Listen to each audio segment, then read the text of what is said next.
We have a Fisher Paykel fridge. As you can see, the integrated panel is off. It's R600A, flammable gas being used on it. The compressor is located here, inverter board, which is similar to GE. The two-way valve, the dryer filter, and at the back, that panel, you can see you would be able to remove the panel if you remove the fridge completely, and of course the main board.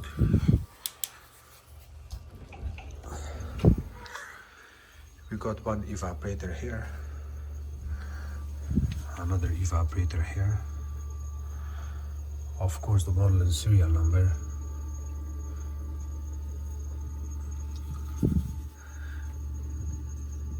It uses 1.94 ounces of Freon R600A.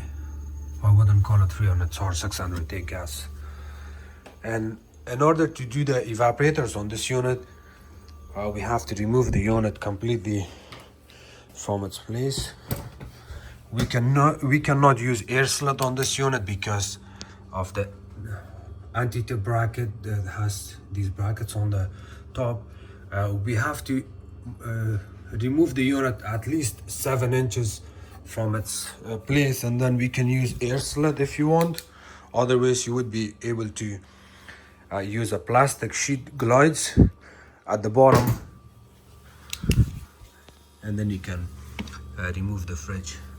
We got a little bit of issue here, but that's not a problem.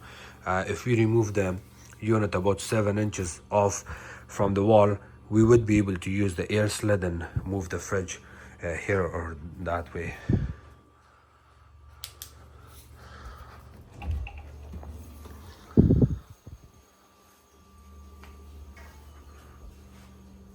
I'll show you the way it looks.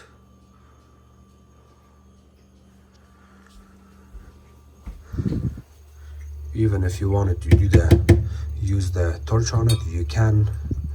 You have to understand the safety of working on R600A, plus using nitrogen to get rid of all the flammable gas, and then after that you can use your torch if you want. Otherwise, for these units, it's necessary to use lock ring kit, or the lock ring that we have training, and because of this plastic, it's a little bit hard to do the welding here. If you feel confident, you can do that. If not, I would not recommend you using any torch on this unit. You should know about R600A, why you don't want to use torch on these units. And the same thing here.